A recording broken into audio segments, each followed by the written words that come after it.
Hello and welcome to the Medical Sales Podcast. I'm your host, Samuel, founder of a revolutionary medical sales training and mentorship program called the Medical Sales Career Builder, and I'm also host of the Medical Sales Podcast. In this podcast, I interview top medical sales reps and leading medical sales executives across the entire world. It doesn't matter what medical sales industry, from medical device to pharmaceutical to genetic testing and diagnostic lab, you name it, you will learn how to either break into the industry, be a top 10% performer within your role, or climb the corporate ladder. Welcome to the Medical Sales Podcast. And remember, I am a medical sales expert sharing my own opinion about this amazing industry and how it can change your life.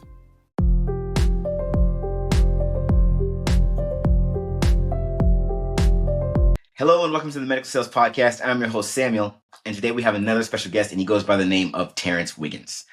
This is another great episode because he's not a sales rep or a sales professional, but he is in medical sales, but as the global director of marketing. You know, sales and marketing go hand in hand, and sometimes you might hear that old adage, sales never agrees with marketing and marketing never agrees with sales.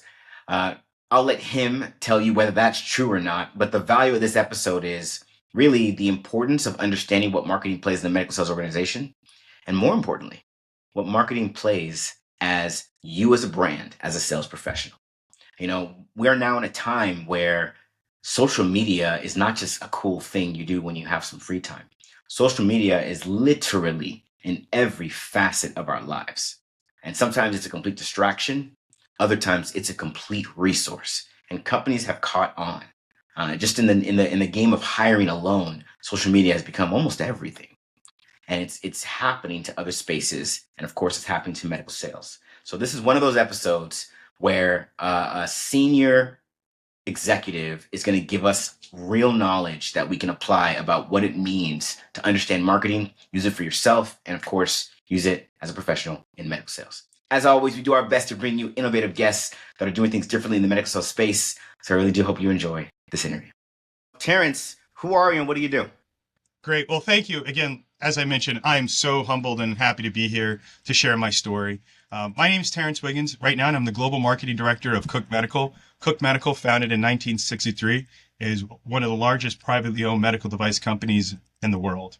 We manufacture and invent medical devices used for aortic stent graft if you have some issues with the abdominal aortic or thoracic aortic. We use stents to go in, and if you have pain and obviously areas treating peripheral arterial disease, we have stents and balloons to do that. Embolization, opportunities, access. I represent the vascular division. We have another division that's called MedSurg as well. And me and my colleague on the MedSurg department, what we're ultimately responsible for is promoting and providing awareness around our breadth of products through a fabulous team that is focused on promotional activities, meeting and events excellence, driving marketing initiative all across the globe. So that's a little bit about what I do and a little bit about me. I love it. So this is the Medical Sales Podcast. We talk about how to get into medical sales, what it's like in medical sales, and really our goal is to kind of introduce everyone to all the facets of what make up medical sales, from the different specialties to the positions within them.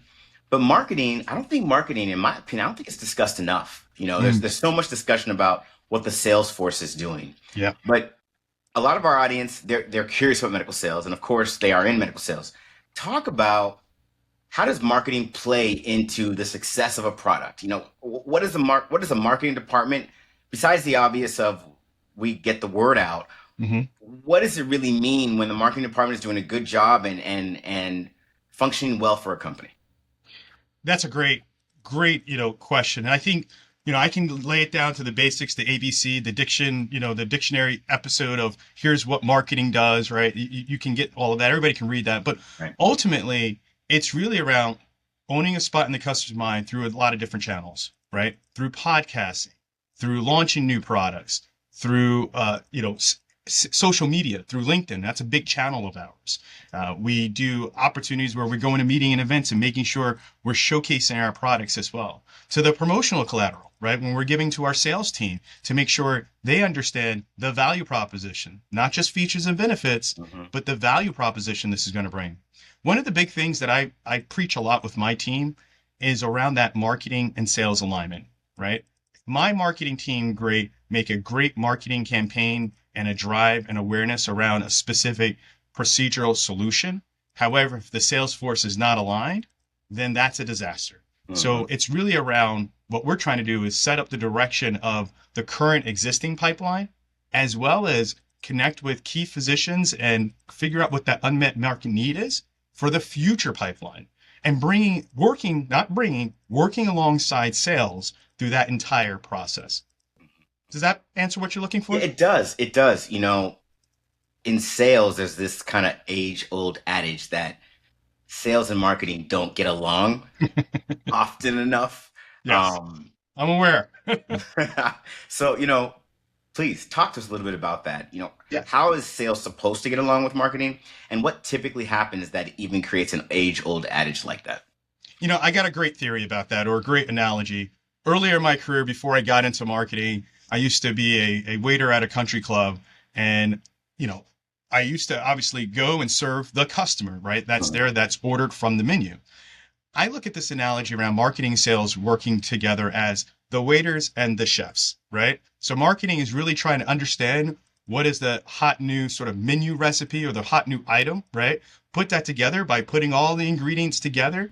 But if the waiter, right, is not serving what the customer wants, and they're not the cook, right, the sous chefs or the line cook is not talking to the chefs. I'm sorry, the waiters that's out in the field, Mhm. then that's a disaster because the customer is serving a meal that's too cold or too well done, right? We've all Right, maybe right, had a well right. done steak. Send that back, right?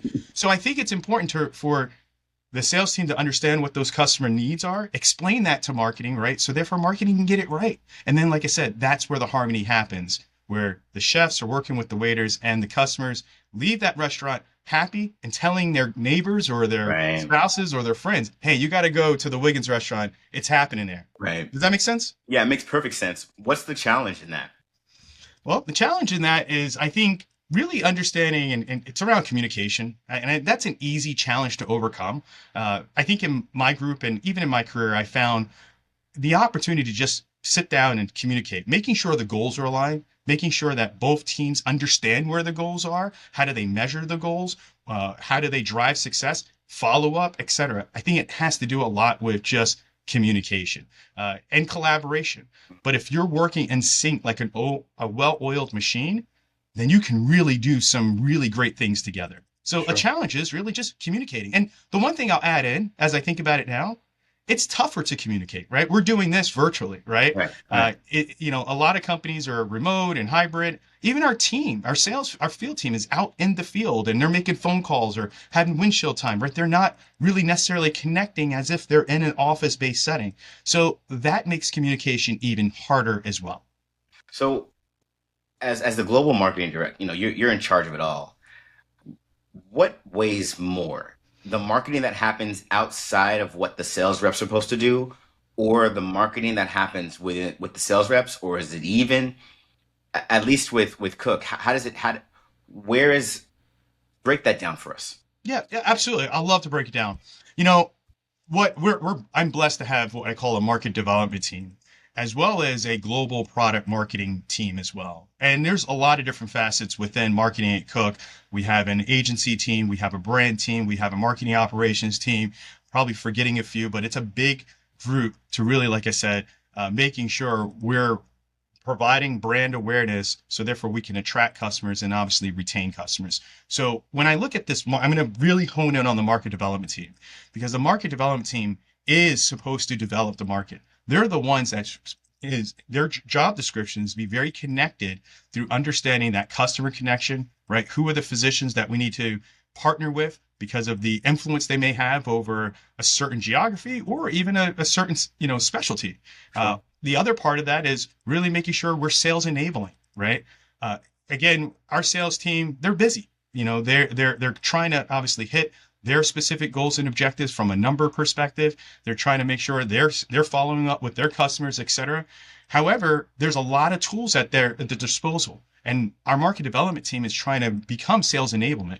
Did you know you can say or use this? Or Mhm. this is a good opportunity to showcase this specific data site, right? That shows how we went against the competition. So really that market development team is the one that's really bridging that gap. And more importantly, they're listening. They're listening to the market and they're bringing it back into the good folks at Cook. So therefore we can understand when we develop new products or new ideas or new marketing initiatives, it's really what the market wants. Sure, sure. So I'm gonna give you a real scenario, and I want to know what you would have said to this person. So, Okay. a sales rep asked, we have a lot of money as a company, and we have our resource in the sales force, but man, our patients just don't understand the message, and we have a hard enough time trying to get our customers, the doctors, to communicate what the patient needs to understand. Why can't the company just have more commercials for the product? What's the problem? Yeah. What would you say? Break that down. What would you say to that? Well, I would like to understand what is the overall goal, right? You can have a commercial, but if nobody listens to it or if it doesn't resonate, then it's just a waste of time, right? Let's just be fair. We've all seen commercials. Take off our medical device hats, sales hats, right? We've probably all watched something on television where you're sort of scratching your head or you didn't pay attention to it or a commercial came on and you immediately went to your phone because you need to check your LinkedIn message or Facebook message, etc. Right? So we gotta make sure the goal is, what are you trying to do? Are you trying to drive a call to action? Visit, click on something, go to a QR code? Are you trying to just provide general brand awareness? Are you trying to show community impact? Right? So you got to really understand what is the specific goal. And then the other thing is, again, when we're in medical devices, we're regulated, right? We have to be true to what we say on label. That's important, right? And so sometimes it takes time. And I know sometimes our sales force may say, hey man, our competitors are doing this. Well, we need to make sure we cross our T's, dot our I's, work with our regulatory partners, making sure we're saying things that are true and legit, right? No one looks good in an orange jumpsuit. I'm sorry. No one looks good in an orange jumpsuit. So my point is, it's really just understanding what are the goals. And some of the times what we have to do is make sure we have a risk analysis, Yeah, right? yeah. So we don't ever want to cross the line, but make sure we're within industry standards before we jump over. We don't ever want to jump over that line, like I mentioned. So making sure we understand what the risk is to saying or doing that. And then also there's a budgetary concern, right? Trust me, I want all the budgets, right? Give me all the budgets. But again, at the same time, there's a cost around doing certain things as well. Does that make any Yeah. sense? No, it's making perfect sense. You know, this makes me want to explore a little bit about the current time we're in. I want to take it to COVID, actually. Mm-hmm. Before COVID, sales reps had a lot of access. They could do what they need to do. They can show up at the office, the hospital, you name it, whether it be elective or something absolutely necessary, or even something like in pharma. COVID hit and everybody was restricted. What was marketing? I mean, think back to that time. You know, what was marketing trying to figure out while your sales reps were pretty much grounded? How were you thinking? What was the plan to reach customers? How were you guys thinking through it? That's a tough one. So I think one of the things that we've did is we focused on how can we bridge the gap within knowledge gaps of our sales team to training and education. So at the time when COVID hit, I wasn't with Cook Medical. I was with a different company, a competing company. And that's a great story someday. But my point is, our team really tried to help the sales team through those training education gaps. Now, again, hospitals were closed down. It's not like they were going in and let me show you my new widget. It can do A, B, and C, and this is the value prop. We actually had to turn to end services virtually. And so the way to communicate, right? I had literally had sales reps talking to physicians from the hospital parking lot saying you need to push this catheter there to insert there, right? Wow. And physicians were inside the hospital really trying to understand that Sure. technology, right? Yeah, yeah. Because they may have troubleshooting opportunities, or again, they just want to learn. Right. So I think what we did is we really focused on those training gaps, working with our medical education team, working with our training team to have that value proposition resonate and all of those little technical details that you may forget. So that was one of the things we really focused on. So now that we're 3 years out, what happened? Would you say that it's much more of a practice to be able to communicate something from the parking lot to a provider? Would you say that things have snapped back to the way they were pre-COVID? How has COVID changed the way things happen today? Well, I think what happened with COVID, and I can only talk for the companies I've represented or I was at the time, but I believe, from my standpoint, the market really suffered a lot of supply chain challenges, right?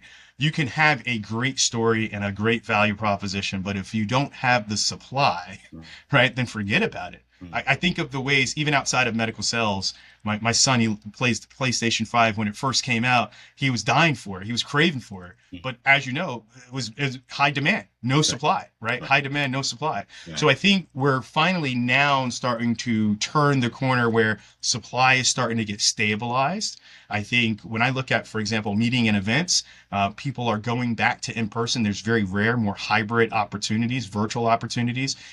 Some hospital systems are still holding a little tight, right? They don't want a bunch of reps in with the red hats, et cetera. They need to, hey, you guys stay out. We tell you when we may come in. Huh. But for the most part, what we're trying to do is we're trying to add value to the overall, if it's in an operating room or cath lab, et cetera. So I think we're starting to normalize and allowing sales reps to get back in, not to sell, but to um, offer as a benefit, as being a solution, right, to the overall operating room. Yeah, and I ask because, you know, to go back to that point, a couple things happened during COVID that I didn't anticipate. For example, the social media game, right? And correct me if I'm wrong, but I'd like to say before COVID, LinkedIn was respected, but it Mhm. wasn't a resource to get customers. During COVID, we literally had a program that people couldn't get enough of that was successfully getting access to customers. And now, I mean, it seems like if you're a professional in medical sales and you're not using LinkedIn, you're just doing yourself a disservice. What would you have to say to that? Well, I'm very biased because I'm on LinkedIn constantly. I'm very grateful for the amount of followers that I have and the likes and reposts and the comments that I get. I use it as a tool to listen and understand, the market itself, to pay attention to whatever competitors are doing, right? They post a lot as well. Right. And so it allows me to stay in the know as a marketeer. What I would say then around LinkedIn, and it's interesting because I think when you have LinkedIn compared to Twitter, right? Or Hmm. X, sorry, Sure, X, sure. not Twitter, Yeah, right? yeah. Um, I think because I find Twitter being more of an ocean, right? There's so much in there Hmm. versus LinkedIn, you can really be targeted and it's focused on more of like, I don't know, Lake Michigan, right? You sort of understand it's not as big and even though it's large as far as Hmm. careers, et cetera, but you can really hone in a little bit. What we've decided to do is we need to, like I said, have a goal. What is the thing we're trying to measure? What is our metrics? And from what I understand, a good engagement rate is anywhere from 2.5 to 3%. Great is 5%. And I can tell you here at Cook, and we've really stepped up our game in social media where we're receiving 9, 11% engagement, sometimes on a single post, 22% Yeah, engagement, yeah, yeah. right? And we're measuring that month over month. Now, what I would say, and what we're trying to do too, is making sure our sales team is dialed in on that as well. Right. And so we've done a lot of trainings internally to give some trainings on what to do, what not to do, what's a good post, what can be posted, et cetera. And we work very closely along with our press release and public relations group and our communications group to do so. I want to hear percentages. What percentage, think of marketing and reaching the customer is 100%, and it's made up of Salesforce, direct to mail, email, and social media. What percentage of social media drives revenue? And I know you don't know exact numbers, but give us something general. Yeah, that's a great question. So I would say I haven't been able to connect the dots on a social media campaign driving to a specific sale overall in everything we do. Okay. Okay. But I'm going to share with you a story that Okay. I think All right. happens very often. Okay. Very often. I take back a couple months ago, I was actually having a great physician dinner. We were talking about ways to partner with each other. I was with my sales leadership team and a regional marketing manager. And it just so happened the physician, he was a vascular surgeon out of Connecticut, and he had said, "Hey, how is the slip calf product launch coming along?" I never mentioned slip calf. I Mhm. never mentioned the product launch. I never even brought that up during the conversation. And I said to him, "Well, how did you hear about it?" And he said, "Because social media. I'm on social media, and I saw the how it's made videos. I saw all the different information, and it just so happened I'm next to the regional marketing manager. Said, well, I'm glad to hear that you know about our product launch. Would you like to try it or trial it? Absolutely. Right. So that was a trial that, I checked in with the physician a couple weeks later, loved it. Right. My point is, can we tie that specifically to a percentage? It's difficult, but it's anything about brand. You need to be out there. You need to, maintain a presence. You need to showcase what's going on. So as global director, how does it work? Do you say we need to be on LinkedIn and we need to put some energy into this? For example, you had that dinner, you're like, wait a minute, this is big. And you go back to the company and tell them, and they say, you know what, you're right, do what you want, here's the budget. Or does it not really work that way? I like to characterize my leadership style as I'll bring opportunities for my team to consider. I don't want to hire, and I never hired a bunch of smart people for me to tell them what to do. I want them to tell the company what we should do. Just as if my leadership would come to me, I would say, this is my recommendation. I think what you need to do is have a recommendation plus a proposal to get exactly what you need, right? Like I said, everything comes at a price, whether it's a time commitment, whether it's a cost commitment. So what I'll do is I'd like to understand what's the future looking at like, right? What are other people doing? What haven't we not tried? What do we need to do to get closer to our customer? We have specific metrics internally where we look at brand perception, and we know that where we're at within our other companies, how do we sort of change the game there? So we have specific strategies inside that we turn on as well. To my point, I like to go back to my team and I said, this is the opportunities that are out there. Can you work with internally, cross-functional? What would you like to do? And what is the proposal? And then therefore, when I look at all opportunities, I'm trying to understand what is my best return on investment, right? What is my best return on investment? If I do this podcast, I'm going to reach this many listeners.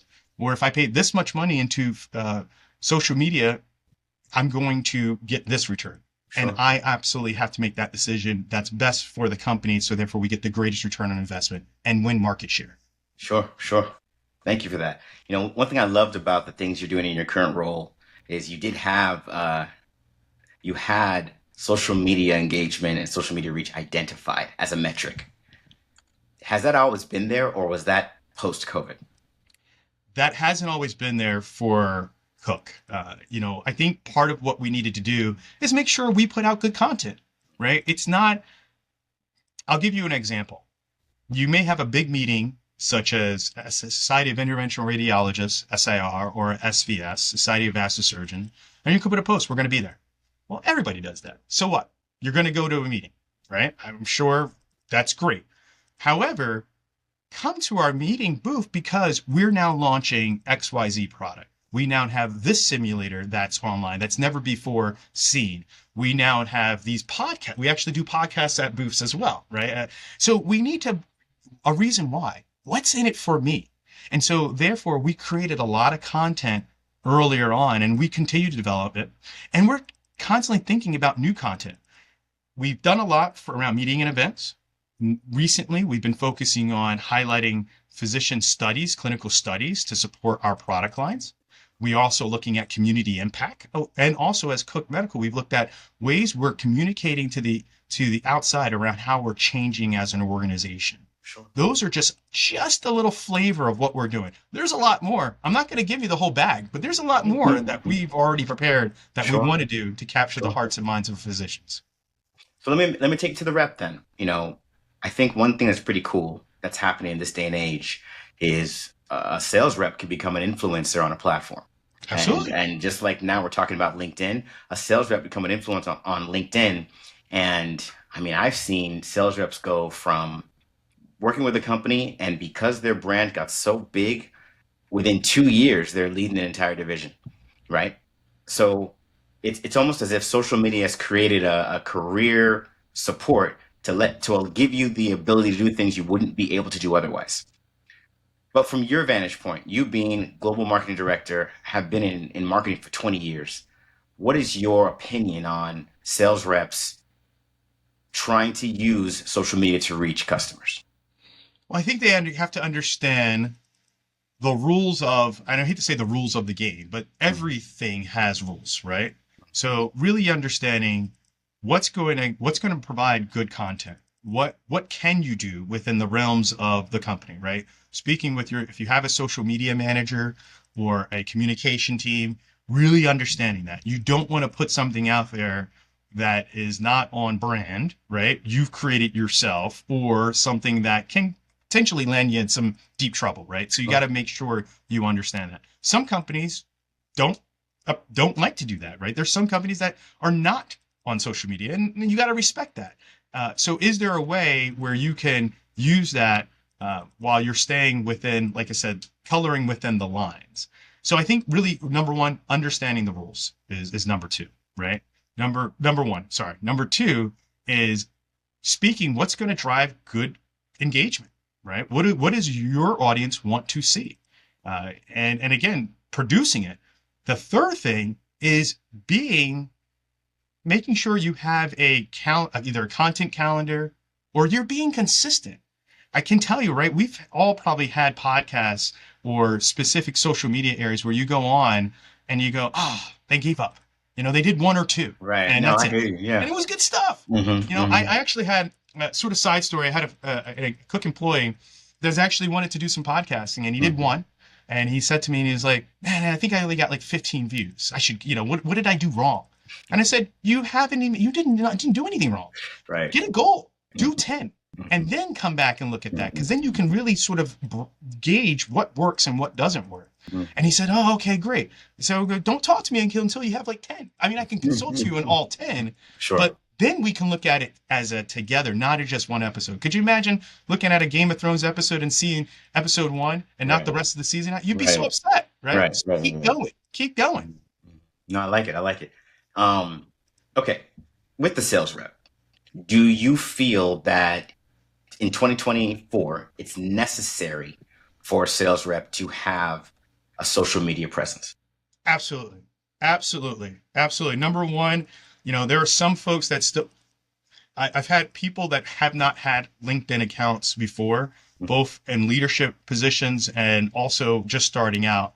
And I said, you need to have one, because if anything, even if you don't post, even if you don't have a lot of content, you need to follow the conversation. You need to be in groups. You can get some great inspirational ideas just by being in the social media sea, right? So I think if you're not, you're putting yourself at a disadvantage. Okay. Do you think that's going to be that much more important 10 years from now? Possibly. One of the things I struggle with, and that keeps me up at night, is how do we go to market with our strategies? The traditional, there's a great Boston Consulting Group study, and I believe it's called the Milkman Articles, right? Where the sales rep is our most expensive resource, right? We talk to the sales rep around, here's their value proposition, here's some of the rebuttals, here's some of the open probes, here's whatever sales sort of training activity you have, right? They follow that process. But they actually, in medical device, have to go and speak to a physician, right? That's a person, there's a lot involved in doing that. Virtually, right? Is there a more cost-effective way to do that? Whether it's, account-based marketing through virtually opportunities, or inside sales, et cetera, right? I think those ideas need to be well thought out before deploying, and if it's not, how do you fail fast, or how do you learn from your mistakes and tweak? I would say in a future, maybe we have less bodies in the field, right? And other ways to get the messages across around why is this a good product for that physician. Gotcha. So let's go back to the social media then with LinkedIn. So you believe that you should have a presence on LinkedIn? Yes. Do you believe that a sales rep should be posting regularly? Absolutely. I think if you're new, I'll give you this advice. I'm going to pause on my answer. I'm going to walk it through. If at the very least, use it as a listening channel, right? And then when you feel like you have information to share, or repost or like on even your company's areas, right? I look at social media as 7 degrees of separation, right? And so I put a post out, I may have 500 likes and a good engagement. Well, if you repost, I may now have 550 because of just the small effort. It doesn't take a lot to repost and put a comment. A comment's better, right? Hey, I really enjoyed this, or this is great, Terrence, or thank you, Cook Medical or Cook Vascular for sharing, et cetera, et cetera. At the very least, that gives you opportunities to bring to widen your network as well. So I think, like I said, being there, listening, but also commenting like on your company's information and being part of that. And like I said, once you know the rules, I'm not saying everybody has to post because some companies may not want that, Sure. but you understand the rules of the game and then press go if you're allowed to do that. So then what's a good platform besides LinkedIn for Well, I sales? think, yeah, it depends. I look at, we post on Cook Vascular and we have a Cook Medical channel as well. There's also the opportunity to, we do have X, right? We talked about that earlier. Again, I believe that's a large ocean versus a small body of water. Right, So right. your voice may be drowned out a little bit. And then in the other areas, there's Facebook, which again, those who do have Facebook is more of a personal, what's going on in your family life, friends life. I don't see a lot of work related things there, but that's always an option if you're looking at for employee and community engagement. The other area is Instagram. I find with Instagram, with a lot of younger physicians use Instagram for medical education purposes. So there's an opportunity there as well. So for example, if you went to a medical education course on behalf of your company, you can post, hey, great, course, this is what I learned or something like that, right? Sure. You have to be careful too, because again, there's privacy areas, et cetera, et cetera. Sure. So make sure you ask if you have pictures of other people. I always say, are you comfortable with me posting this? And you get permissions. What about TikTok? TikTok, I personally use TikTok to just watch funny videos before I go to bed. So I'm not probably the best person to be asking about. We don't have a TikTok channel at my company. Maybe there's an opportunity in the future. I know TikTok is still developing, right? Facebook, when it first came out, has come a long way. LinkedIn before was just a platform to get your resume out. Look how it has transformed. So I'm not counting TikTok out or Snapchat or WeChat or all those different opportunities. I would say we just got to understand what is the return on investment, what's the value. At the end of the day, we have so many different channels. We have to make sure we are responsible on those channels. And like I said, we're posting regularly because we don't want to stop posting and it gets sort of drawn in the noise. That makes sense. And then lastly, what about YouTube? YouTube is something we're exploring. Other companies have YouTube. I think it's a great opportunity from a video perspective to show what's going on. I know there's other companies similar like YouTube. I'm not sure if you heard of ViewMedi, which is available out there as well. Yep. Very familiar with ViewMedi. So again, is it ViewMedi or is it YouTube, right? Again, with YouTube, you got to have content that is regularly created. At a company before I came to Cook, I actually launched their very first YouTube channel, and we had to film a bunch of content, right? You got to have it short and small, and you may have it long as well. But what I realized after I left, if you don't have somebody that's an ambassador of YouTube or a group that's keeping the information up, it can become kind of stale, right? We've all seen videos where you're like, oh, that's 10 years ago, or that's 6 years ago. Again, YouTube, I think, is a great channel. We haven't necessarily moved forward with it. In some parts of our company we have, but I think there's an opportunity to put that together and move forward. I hope you're enjoying today's episode. And I want to let you know our programs cover the entire career of a medical sales professional. From getting into the medical sales industry, to training on how to be a top performer in the medical sales industry, to masterfully navigating your career to executive level leadership. These programs are personalized and customized for your specific career and background, and trained by over 50 experts, including surgeons. Our results speak for ourselves, and we're landing positions for our candidates in less than 120 days in top medical technology companies like Stryker, Medtronic, Merck, Abbott, you name it. Would you run an Ironman race without training and a strategy? You wouldn't. So why are you trying to do the same with a medical sales position? You need training, you need a strategy, and you need to visit evolveyoursuccess.com, fill out the application, schedule some time with one of our account executives, and let's get you into the position that you've always dreamed of. Yeah. So you've worked with so many different companies, just looking at your LinkedIn, 4 to 5 companies right off the bat. So you've been in marketing the whole time. Again, just staying on that vein of social media, would you say that now companies are seeing the value of social media to the point where they're maybe developing social media departments or having a social media role that is a full-time social media role. Talk to us about what you're seeing. I believe that's going to be the wave of the future. I think with social media, you're going to find us, we have social media communication managers that are currently out there. You can have, I'm really impressed when companies do a lot around social media engagement for talent searches and for HR related purposes. I believe there's a really good opportunity there from a brand standpoint and just from an awareness standpoint. And I think a lot of companies really need to invest those areas because that is the wave of the future.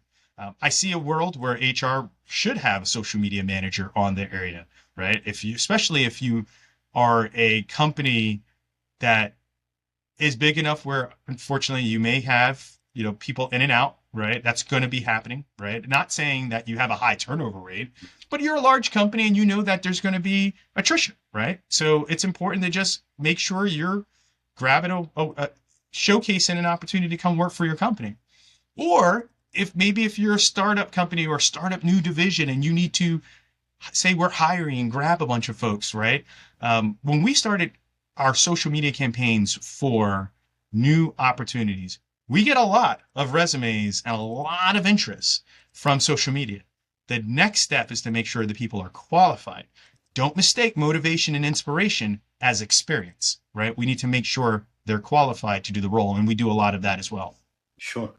Let's jump back to marketing in general and sales. So if you're a successful sales rep, think of your 10-year sales rep, consistent success, understands the company, does well with the business, even on the administrative side, has a great reputation in-house and in the field with the sales force, and wants to get into marketing. What would you advise that representative? That's a great question. I get that question all the time. Number one, sometimes companies have sales advisory boards. See if there's an opportunity that you can get on that sales advisory board. The reason why is you'll be able to connect with senior leaders within the organization, plus also marketing. And because marketing tap into those sales advisory boards to understand what is it that's working well, needs improvement across even maybe there's a specific launch plan campaign you might be on or a specific defensive strategy. This product versus that product, right? So sales advisory boards seek out how to get there would be a number one. If your company does not have a sales advisory board, the second best thing is to get close to somebody in marketing. Ask to have a virtual coffee chat with a marketeer and better understand what they do and ask some insightful questions and come up with a plan on a next step. If you're representing a meeting and event, I got to tell you, we've done a good job with focusing on meeting and events and making sure they're impactful. I don't know if you've been to a trade show, but you walk around and you see those reps on their phone. Nobody wants to go up to a rep that's on their phone or not paying attention. So see if there's an opportunity to go to a trade show and not only just greet your customers, but greet others, right? And showcasing those. There's usually a lot of marketeers that are at those meeting and events, medical conferences. There's a great opportunity to see, hey, is there a project you can help work on?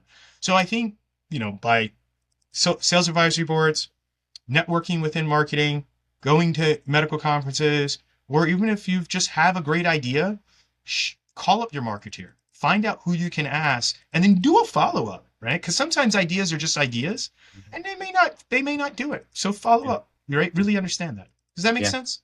It makes perfect sense. Now, considering your experience, you've been in marketing your whole career, but you've worked closely with sales. And like we were just discussing, from Stryker to Bristol Myers Squibb to Terumo, you've worked for all these companies and you've seen their sales reps and you've worked with the marketers. What is, for those sales reps listening right now that are thinking, I want to have a role in-house, something like marketing. How common is that? Would you say you see that most of the time? Would you say you see sales reps staying in their role and just advancing within the sales force most of the time? What do you normally see from your vantage point? Yeah. I think it's really important to understand from that company culture what is the culture is around remote and hybrid versus being in-house. I'm very fortunate and grateful that Cook has really embraced remote work for marketing.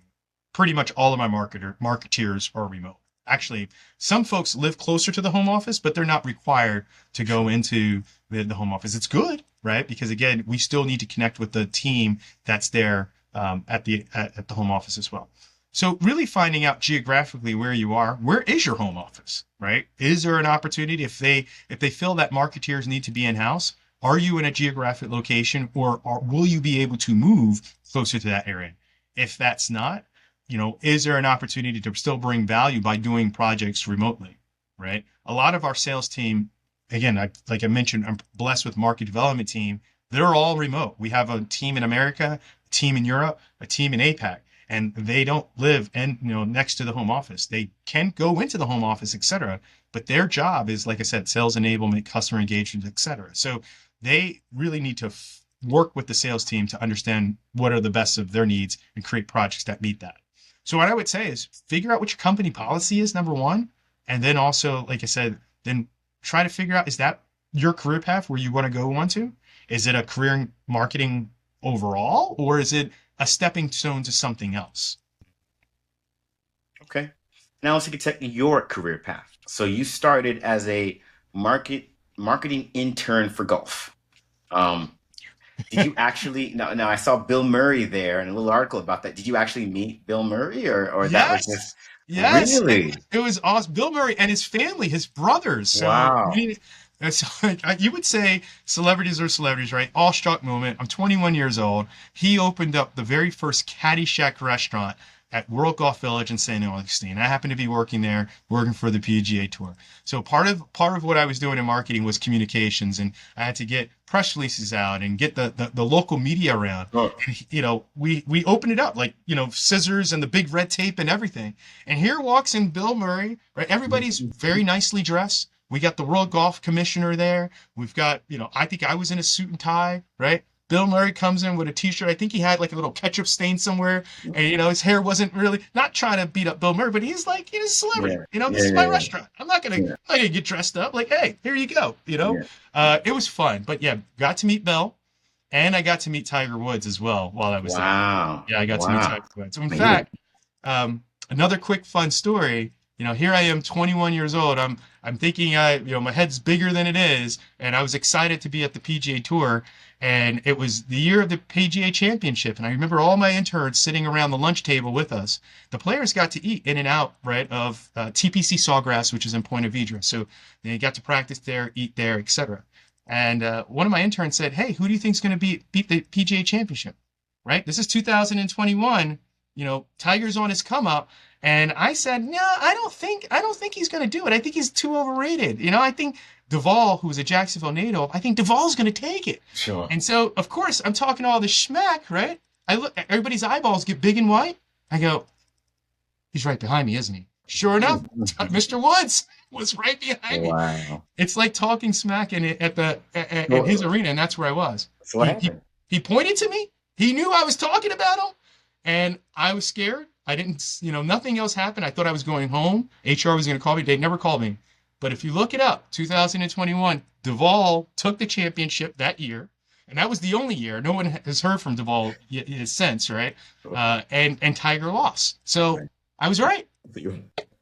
I was right. I'm sorry. Maybe I got into his head. Maybe I got into his head. I don't know. I don't know. But I got into his head. So from that, you got into medical sales. How did you discover the field? Was this a plan already, or did you hear about it from a friend or a colleague? Or, what happened? Yeah. So when I left the PGA Tour, I wanted to stay down there. I could have had a marketing degree in just golf, and I thought that was pretty cool. However, my family's in the Northeast. Everybody's from Jersey, PA area, so I went back up to Jersey, and it just so happened this was my going into my senior year, right? So I was interning the summer before my senior year. I went to Rider University, go Bronx. And so Bristol Myers Squibb pharmaceutical company is right down the street from Rider's main campus. And I used to go there because it was a nice park, get away from the campus and the frat life and all the noise. And I would study there. And I remember, I'll never forget this. The Bristol Myers Squibb helicopter came down, right? And on the little helipad. And I was sitting there, I was having lunch, getting ready for a course or whatnot. And I saw all these people started exiting the helicopter, going to the building, and then they left the building and they got into their cars and drove away, etc. So at some point I asked somebody, I was like, who are those folks? And they were like, oh, that's the executives of Bristol Myers. You got the chief marketing officer, you got the chief medical officer, and whoever, and it goes down the list. And I was like, huh, marketing? Right? And then I was like, marketing can Wow. be hold a position Wow. of executive Yeah. power in a company. Yeah. Yeah. Light bulb, right? So, Wow. so of Okay. course, where did the first company I worked for? Bristol Myers Squibb. I Gotcha. worked there, and the department tried to create how did they make their marketers better marketers? And I was in a department, it was like a mini MBA program, and I got to soak it all up through marketing excellence. Yeah. How do you launch products effectively? Yeah. How do you Yeah. voice? How do you do value propositions effectively? How do you work with sales? And so that sort of worked into my first opportunity, and then the story goes on.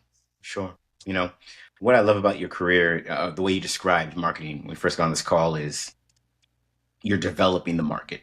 And when you're developing a market, you have to understand what it means to every facet, right? The patient, the provider, and all your internal stakeholders like the sales force.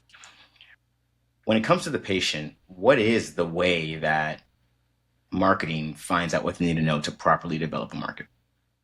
Well, that's a great question. I think you got to understand what the business opportunity is, right? You can make a great product, but if the market is just not there or it's a niche market, then you're going to be in a lot of trouble. So really understanding the market research, the business analytics, if you have an opportunity, even though you have all that data, you got to marry the quantitative and the qualitative together, right? So a good marketer not only just looks at the data and what the data tells him what he or she should do, they're testing that out with their customers, with their sales team. And they're saying, okay, if I do this or develop this product or I make this specific change to a current existing product, will it be able to get more market share? I always tell my marketers, you're either doing one of two things.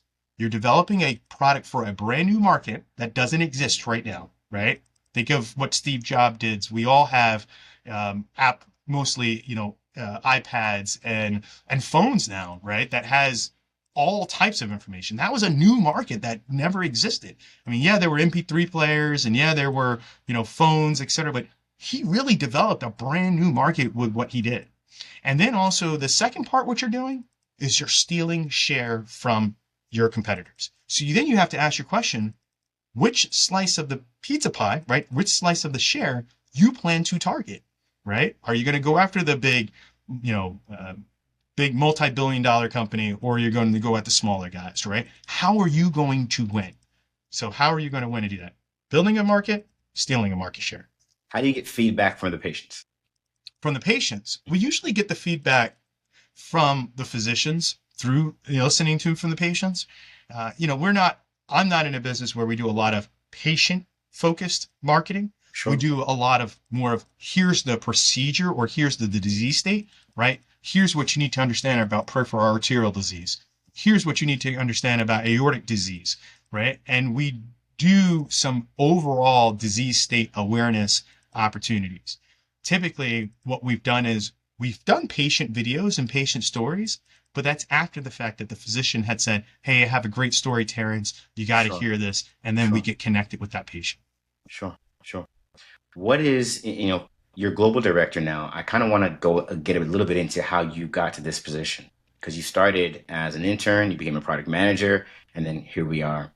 What was the last company you worked for before Cook?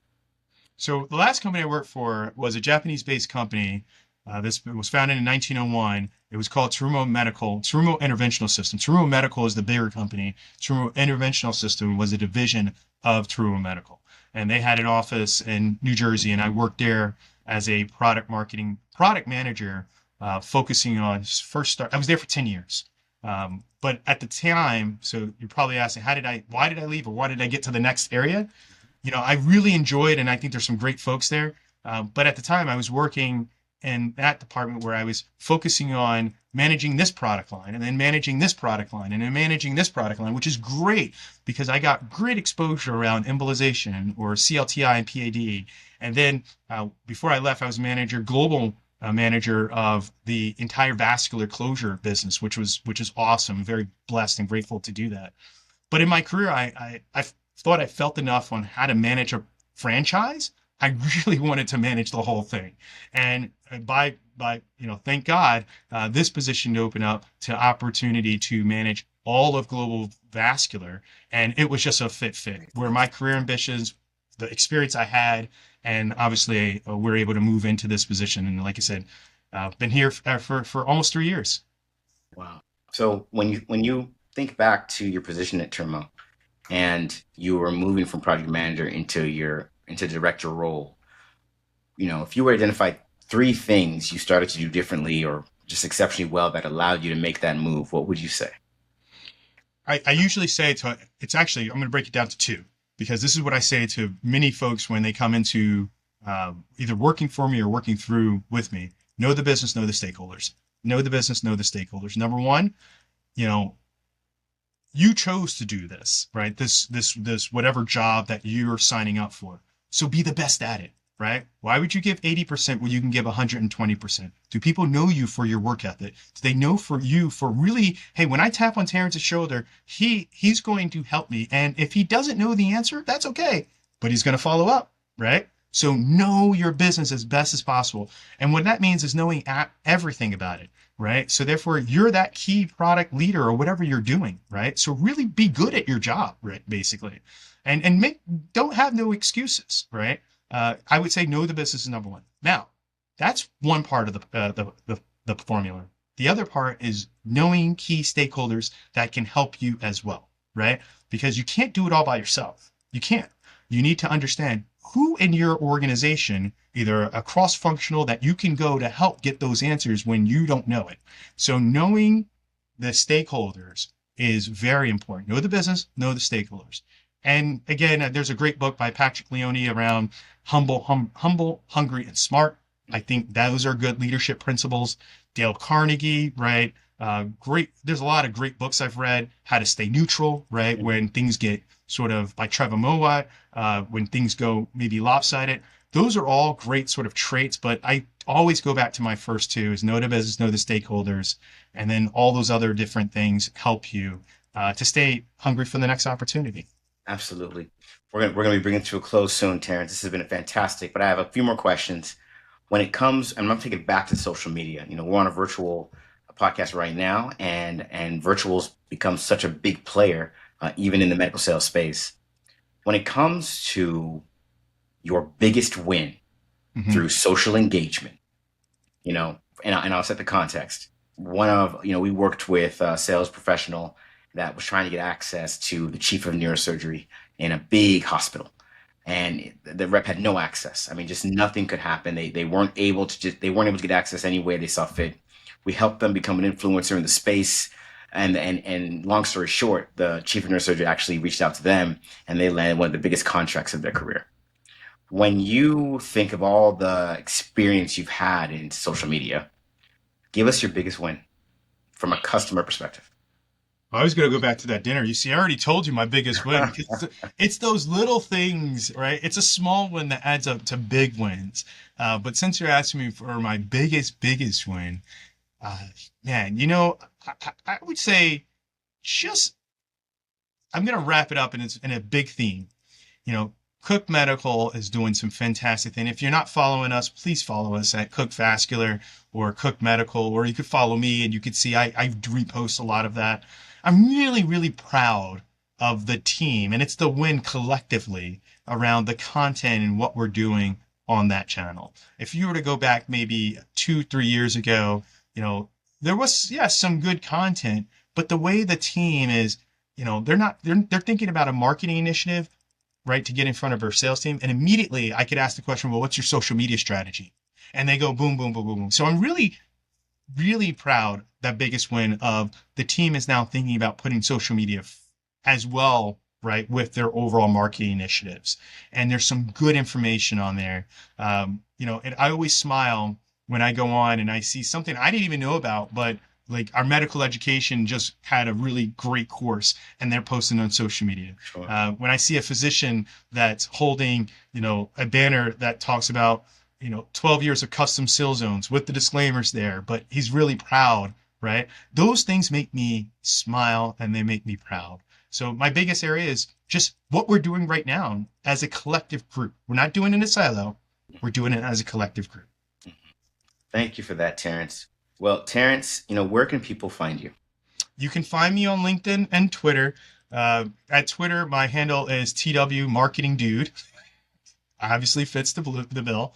And then it's just Terrence Wiggins, first and last name, Terence, Wiggins, Wiggins, at LinkedIn. I would love for you to follow me. And, if you have ideas or anything that we could connect on, please feel free to reach out. Just like Samuel did, we're able to reach out and I made a new friend, which is great.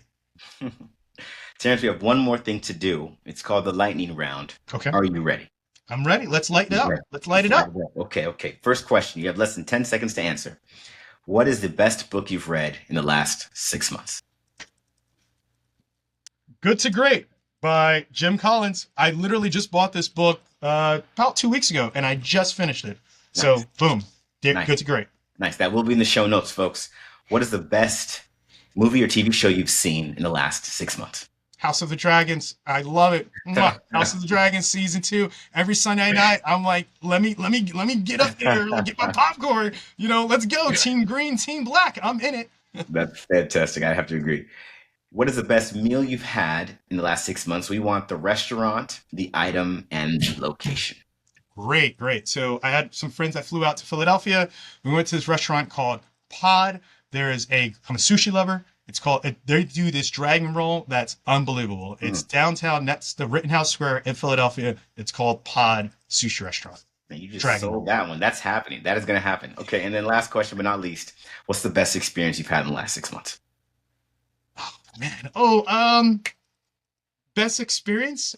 It's actually not work related. It's just being with my family. This summer's been great. My kids are swimming. My son is winning baseball championships. My older son is about to go to high school, so Wow. we're preparing for that. So just being home, right? I haven't been traveling that much this because it's summertime. So Mhm. it's been just being with my family. And then again, having this remote work allows me to be a good dad as well as be a good employee.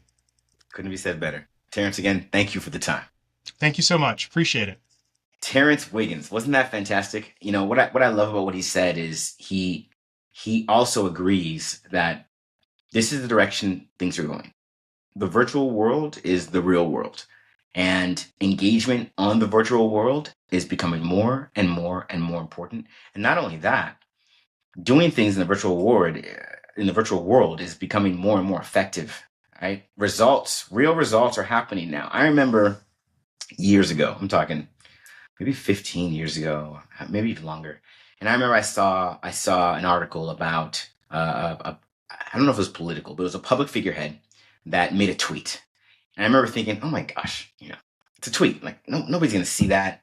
Nobody cares. That's never gonna have any relevance. And here we are, where tweets are taking people out of office. Tweets are helping people get into office. Tweets are literally changing people's lives. Things they posted 10 years ago, things they posted yesterday. It's amazing how social media has really become its own animal. And if you're not paying attention, uh, you're doing yourself a disservice. If you're not utilizing it for your career advancement, you're doing yourself a disservice. And if you're not paying attention to keep it clean and properly represent the brand that you are, you're also doing yourself a disservice. And we got to address all that on this episode today. So if you're listening to this, you already know what I'm going to say. If you're a subscriber, fantastic. You definitely know what I'm going to say. If you're not a subscriber, I'm going to ask you to subscribe today. We created this podcast for a couple of reasons. Number one, we want you to know about all the different types of medical sales careers out there. Every single one of them. And not just, oh yeah, you do this in that space. No. What is the job like? What are people actually doing? What are the people like that are in those jobs? What does a day look like for them? Do they like it? Do they love it? Are they challenged significantly every day? Are the challenges something that are pretty easy to get over? Who knows? But when you listen to these episodes, you learn those types of things. Maybe you're in a field that you like, but you want to try something different. You want to get into something more elective or something more trauma based or something outside of the hospital. This is where you come to learn what you can do. And this also goes for career advancement, right? Maybe you want to go in house. You're tired of being in the field. Or maybe you've been in house and you're like, what is the field life like? And then, of course, maybe you're not in the industry and you're thinking, what medical sales field should I pursue? Again, this is why we do the Medical Sales Podcast. So if you're listening and you're wanting to get into medical sales, you need to go visit evolveyoursuccess.com. There's where you can get access to a program. Go to that website, read up on what the medical sales career builder is, hit the apply, send us your information, schedule some time, and talk to one of our account executives about how we can change your life. If you are someone that wants to improve your sales, maybe it's Winners Club, or maybe it's a promotion into a different department, but you got to get those numbers where you need to be first. Again, go to evolveyoursuccess.com. Look at our sales training program. Give us some information just so we can contact you, schedule some time with us, and let's have a discussion about how we can change your life as well.